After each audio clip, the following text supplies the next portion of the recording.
Good morning po. Ngayon po ay Sunday. At ako ay nakauwi dito sa amin. At ako ngayon ay pupunta dun sa baba. Tingnan ko yung mga mais nila Papa.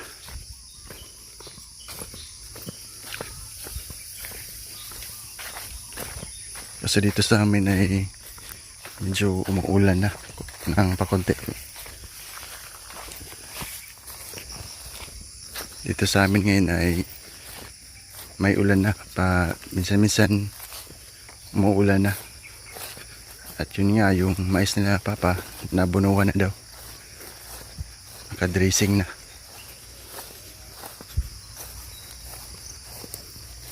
Kaya try ko pupuntaan dun. Pwede naman dun sa kabila dumaan, pero dito ko dumaan kasi may kasama kong aso, yung tinalian naming aso. Kung doon ako dadaan sa kabila may mga mais, baka maputol, mapagalitan tayo. Kaya dito ako dumaan sa bakanting lote. Pero ito dito, sina Papa yung nitatrabaho dito, pero di sila nagtanim ng mais dito. Kasi dito kunti lang yung lupa, yung ganito, yung panas, yung clay. Yung lupa dito manipis lang yung lupa.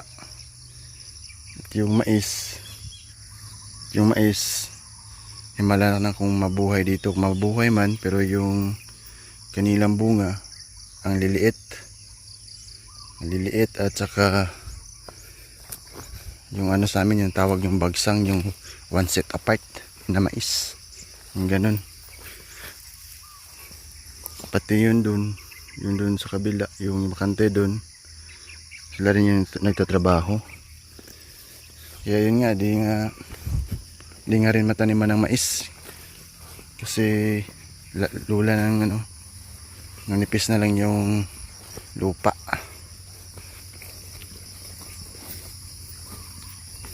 Yung nabubuhay dito ito yung mga damo. So may bayabas dito, mga hagunoy. Ewan ko nga kung ano bang pwedeng itanim pag ganito yung area. So dito pwede pa ito mataniman dito kasi medyo makapal pa yung lupa dito. Pero di pa nila na trabaho nila Papa. Dito okay pa to dito.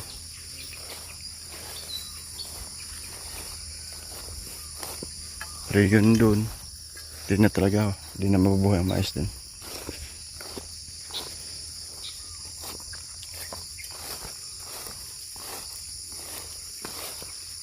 Ginagawa lang ito ng pastulan ng baka at ng kalabaw.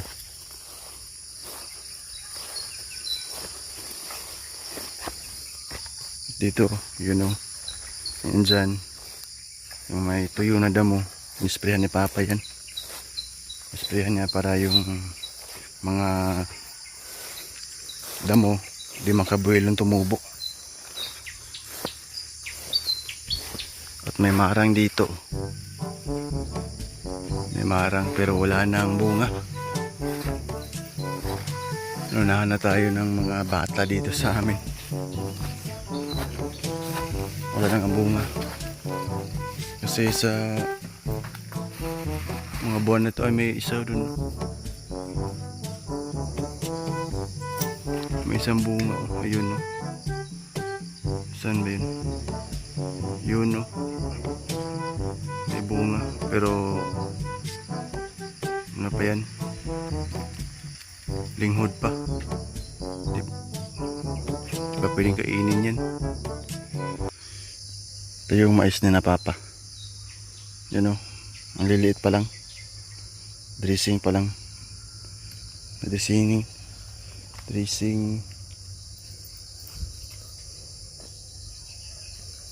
Nabunuhan na nga.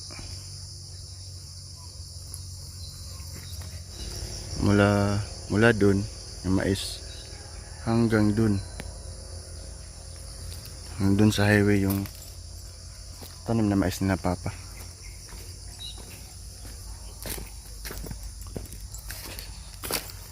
Nga dun, no?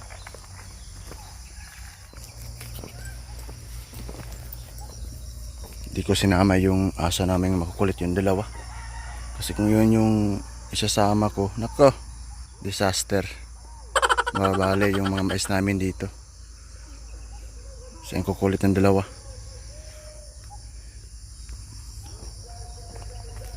Kawawa yung aso namin, no?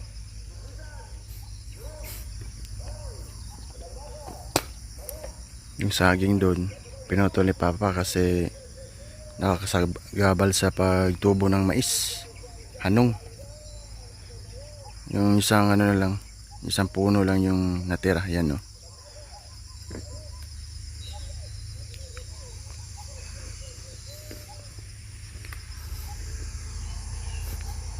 Sana nga lang ay tuloy-tuloy yung ulan dito sa amin para yung mais namin na ay maganda yung tubo. Dito rin ay mabato yung clay. Oh, ito. Laki ng mga bato. Yung panas na bato.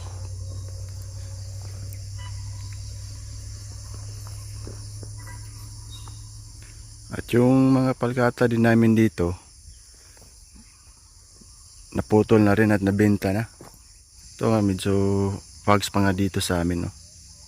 You know, may pakunti-kunti pang pugs kasi kagabi, pag uwi ko, lakas ng ulan dun sa Valencia, hanggang dun sa Maramag.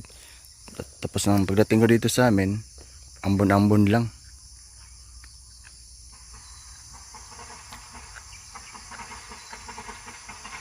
Pero at least may ulan. Ngayon ay pupuntahan ko dito yung mga naputol na mga palkata. Yung palkata dito, yung kuha, sobrang mura lang.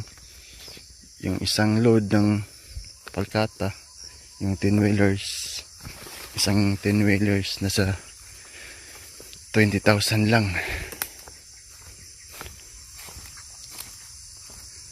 You know, ang ganda ng mais dito. Ganda ng tubo ng mais dito. Tapan ba?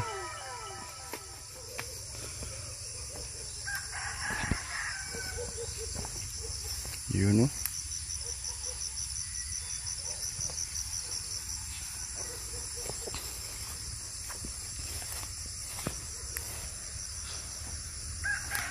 Sana nga yung mais dito namin ay makabawi. Kasi nung nakaraan, baka ginansya ng konti lang, pero sana nga ay sa pagkakataon na to by December, sana ay makabawi ng konti, makaginansya ng konti, ng medyo laki-laki din sana, kasi mura ng mais eh. Yung mais dito sa amin nasa 16 per kilo lang yung dry. Pero sana nga sa by December or November ay mahalan yung mais. Sana nga lang para makabawi naman yung mga farmers dito sa amin. At balik tayo sa palkata namin. Yun, no? Pinutol yung mga palkata dito. At yung natira dito sa amin ay yung ano lang, itong mga guma, rubber. Yung mga rubber yung mga natira dito sa amin. Wala na, ubos na yung palkata dito.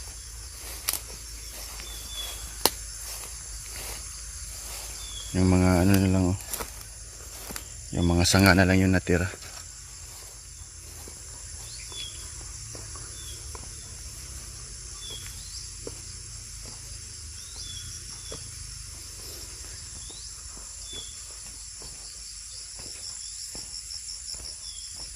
Ang ganda ng mais dito. Yung abunuhan na siya. Ganda ng tubo ng mais. Buti na nga rin at naputol na yung palkata dito kasi ano eh, yung mais dito di makabuelo kasi may nakaharang sa ano, sikat ng araw.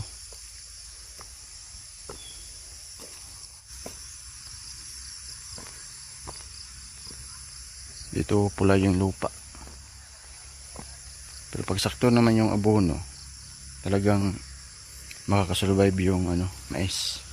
Basta may abono at saka ulan, makakasurvive yung mais. Ito yung sanga, kukunin pa to dito. Dami pa dito natira mga sanga. Pwede pa itong kahoyin pang sugnod, pang gatong.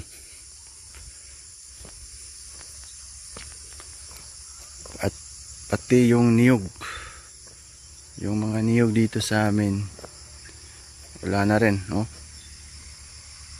Ubos yung niyog. Yung tatlo na yung natira, tatlong niyog na patay. At yung niyog, ano lang din, nasa 50,000 lang din yung kuha ng niyog dito, yung lumber.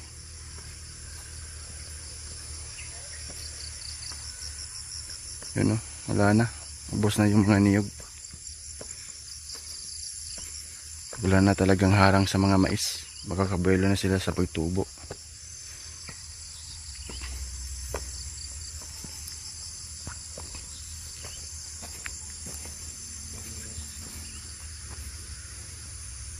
May mga konti-konting damo lang mais, pero hindi na yan makakahabol kasi nakabuelo na yung mais, sinabunuhan na.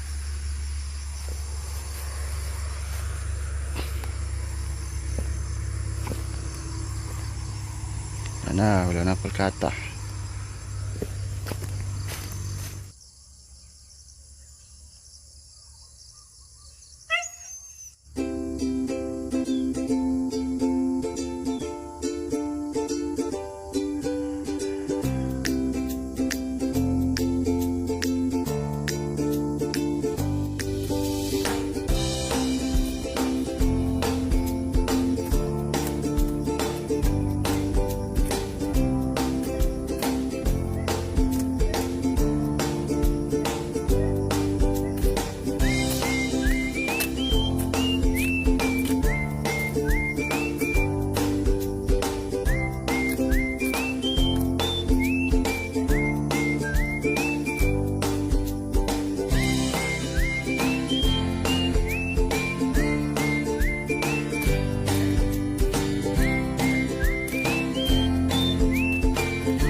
Bibilisan tumubo ng mga damo pag may ulan at nakasipsip na sila ng abono, kaya yun, ang bilis nilang tumubo. Kaya okay lang din kasi may ulan. Kasi walang ulan, nako, kawawa yung mga mais. So by next week, ito matataas na siguro to, itong mga mais namin. Ngayon nasa ano pa to sila, nasa mga 6 na pulgada yung haba. Ito, 6 na pulgada yung haba ng mais namin ngayon. By next week nito, haba na to, times 2 na siguro to. Yung taas niya. So, update lang kayo by next week. At hanggang dito na po ako. Thank you for watching and this is Weird Vlog. Bye bye!